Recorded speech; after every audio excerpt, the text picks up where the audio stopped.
بسم اللہ الرحمن الرحیم۔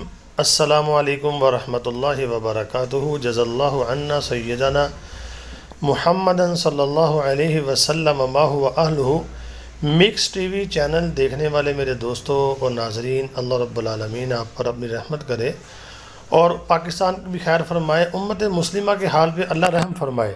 ایک بھائی نے مجھے کمنٹ کیا کہ دجال جو ہے کوئی شخص نہیں ہوگا بلکہ ایک فتنہ ہے، تو اس کے اوپر میں نے کافی حدیثیں آپ کے سامنے پہلے شیئر کر چکا ہوں۔ آج بھی آپ کے سامنے میں ایک حدیث پیش کروں گا۔ اس سے پہلے میری گزارش ہی ہے، میرے چینل کو سبسکرائب کر دیں اور گھنٹی کے نشان کو لازمی دبا دیں۔ دجال ایک شخصیت ہی ہوگا۔ بطور ثبوت آپ کے سامنے میں یہ حدیث پیش کرتا ہوں۔ مسلم شریف کی حدیث ہے، آئیے حدیث کو پڑھتے ہیں اور ڈسکس کرتے ہیں۔ یہ مسلم شریف جلد نمبر 4 اور صفحہ نمبر 2248۔ حضرت حذیفہ رضی اللہ تعالی عنہ سے روایت ہے، رسول اللہ صلی اللہ علیہ وسلم نے فرمایا، دجال بائیں آنکھ سے کانا ہوگا، گھنے اور بکھرے بالوں والا ہوگا، اس کے ساتھ جنت اور آگ ہوگی، بس اس کی جو آگ در حقیقت جنت ہوگی اور اس کی جنت جو ہوگی وہ آگ ہوگی۔ یہ آپ کے سامنے میں نے حدیث پیش کر دی ہے، اور بھی بہت سی حدیثیں ہیں جو میں آپ کے سامنے پیش کر سکتا ہوں۔ مزید دیکھنا ہو تو میری اس کے اوپر کافی ویڈیو ہیں، اس کو جا کے دیکھ سکتے ہیں۔ اچھا، دوسری جو دجال کا انکار کرنے والے لوگ ہیں ان کے بارے میں یہ پہلے ہی ہمیں بتا دیا گیا تھا کہ ایسے لوگ آئیں گے۔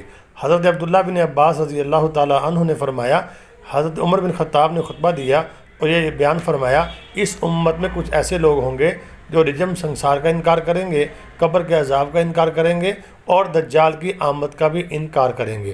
تو آمد کا انکار تو کسی چیز کے آنے کی کسی کا انتظار ہوتا ہے، یعنی کوئی شخص آتا ہے تو اس کا ہی انتظار کیا جاتا ہے۔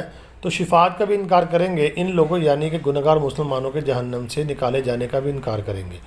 تو یہ فتنے بھائیوں پیدا ہو چکے ہیں اور ہو رہے ہیں۔ یہ لوگ جو ہیں دجال کی آمد کا بھی انکار کرنے والے لوگ موجود ہیں۔ تو رسول پاک صلی اللہ علیہ وسلم نے ہمیں واضح بتایا ہے کہ اس نے آنا ہے، اس کی آنکھ کانی ہوگی اور وہ کانا ہوگا اور اس کے بال گنگریالے ہوں گے۔ تو ہمیں تو حدیثوں کے اوپر منوعن عمل کرنا چاہیے اور دجال کے فتنے سے بچنے کی جو دعائیں ہیں ان کو پڑھنا چاہیے اور اللہ رب العالمین سے پناہ مانگنی چاہیے، یا اللہ پاک ہمیں دجال کے فتنے سے محفوظ فرما۔ تو بھائیو، اگر آپ کو میری ویڈیو سمجھ آئی ہو تو گزارش پھر یہی ہے کہ چینل کو سبسکرائب کر دیں اور گھنٹی کے نشان کو لازمی دبا دیں اور ویڈیو کو آگے شیئر کر دیا کریں۔ انشاءاللہ اس کا آپ کو بھی اجر ملے گا۔ مجھے دعاؤں میں ضرور یاد رکھیں۔ السلام علیکم ورحمۃ اللہ وبرکاتہ۔